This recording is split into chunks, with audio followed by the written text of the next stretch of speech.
Oke, assalamualaikum warahmatullahi wabarakatuh. Ya, baik, anak sekalian, kita lanjutkan dengan pembahasan yang berikutnya ya.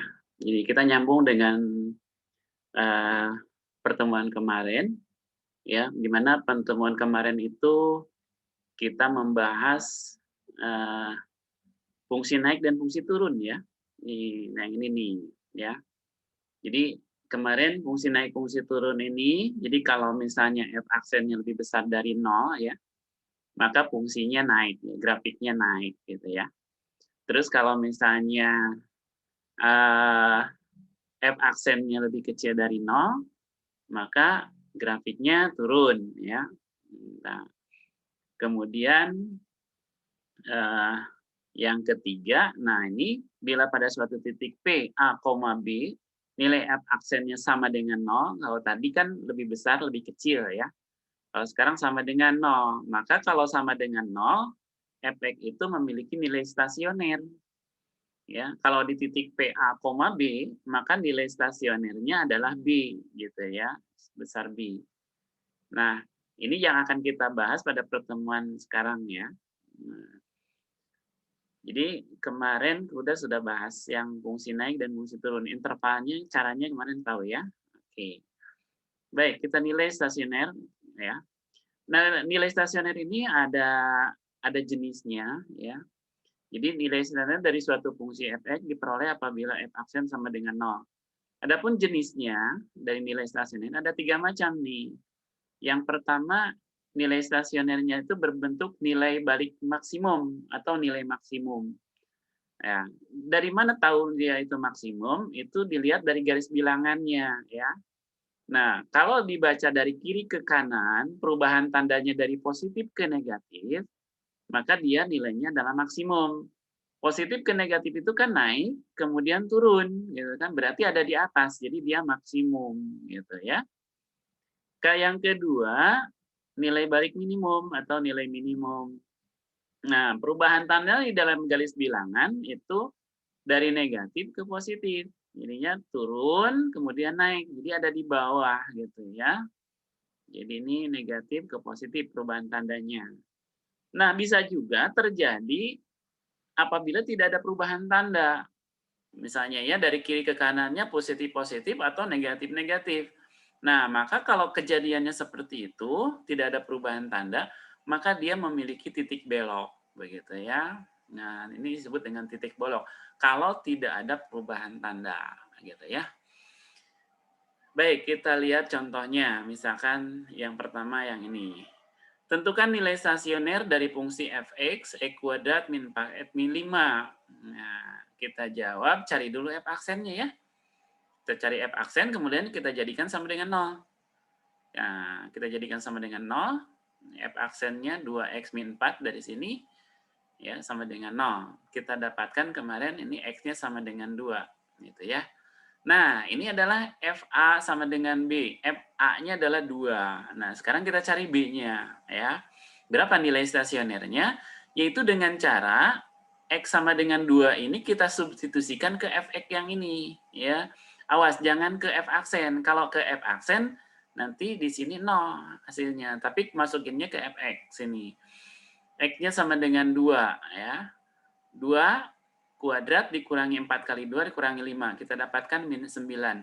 Nah, inilah yang disebut dengan nilai stasionernya. Gitu ya. Nah, sekarang kita lihat jenisnya. Apakah minus 9 ini maksimum atau minimum? Gitu ya. Kita buatkan garis bilangan seperti kemarin. Nah, titiknya cuma ada satu, kemudian hanya ada satu titik di sini ya, untuk X sama dengan 2. Kemudian tentukan tanda plus minusnya, seperti kemarin, biasa ambil sembarang bilangan, lebih kecil dari 2, masukin ke F aksen. Tandanya apa? Kemudian ambil lebih besar dari 2, kemudian masukin ke F aksen. Ya, kemarin udah dicari nih, itu negatif yang ini positif.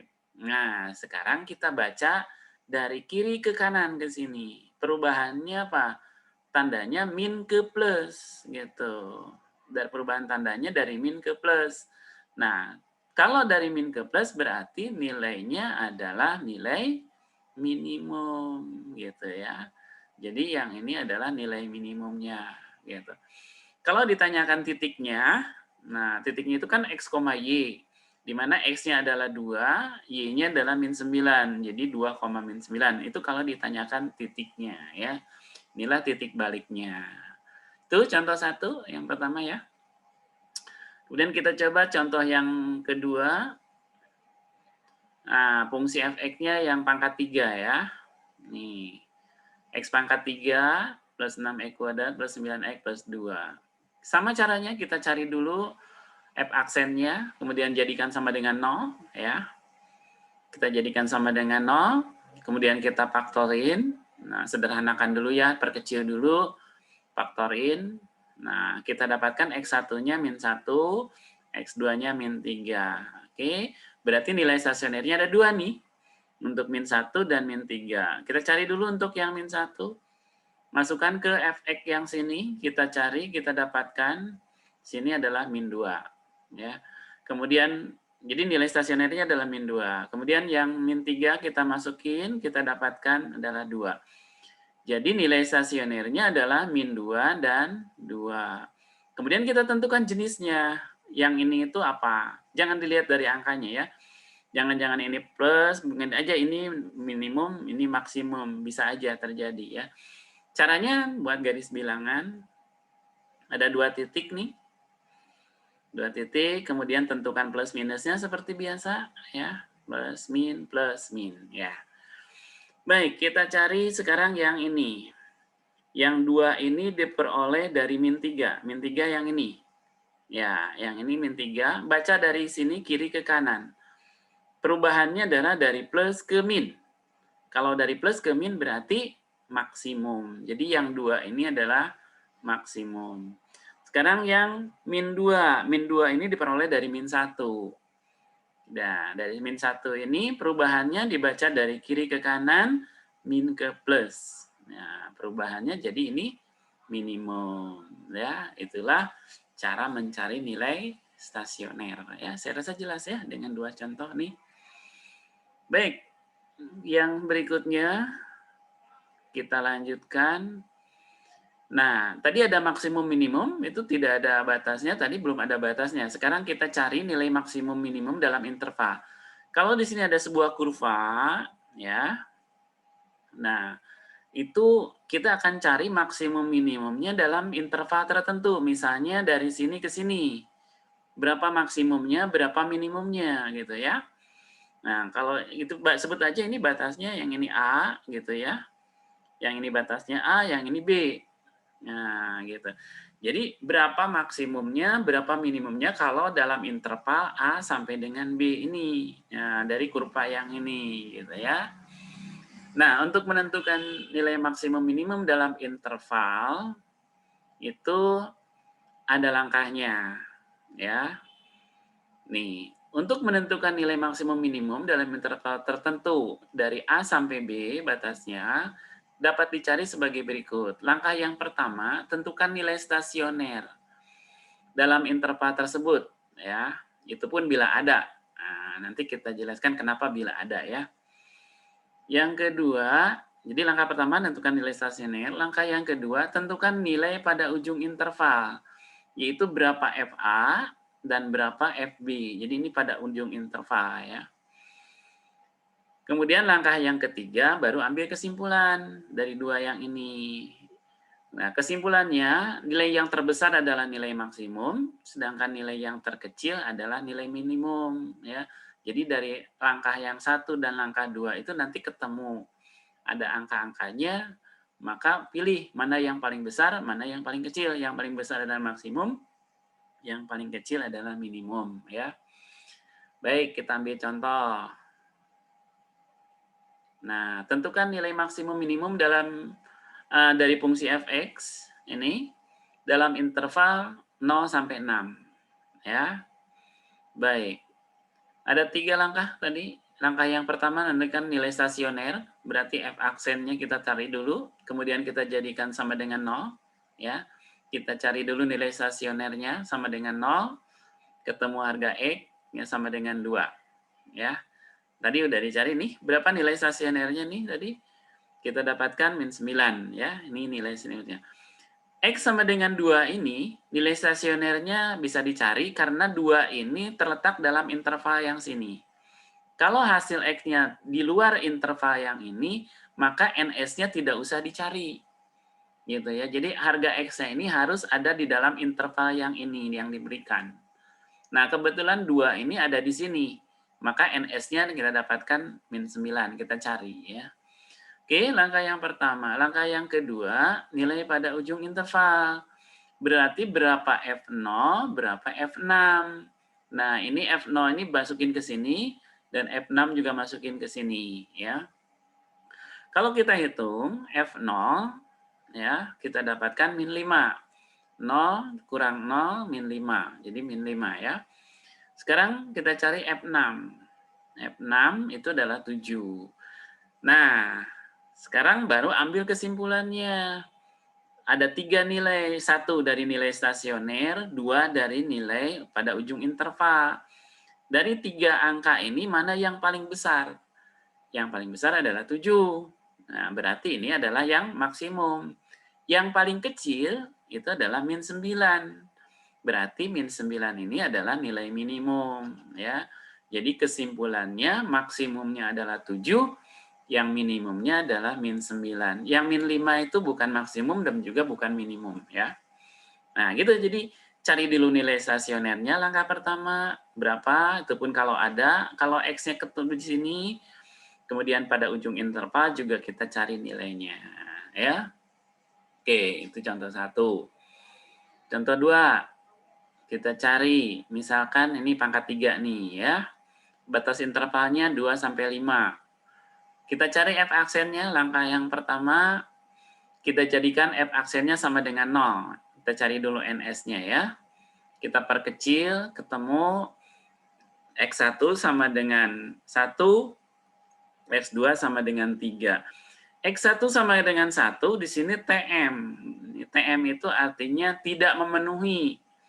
Kenapa 1 tidak memenuhi? Lihat di sini ada batasannya 2 sampai 5.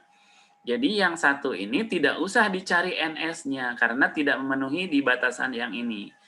Yang X2 sama dengan 3, nah ini masuk di interval sini.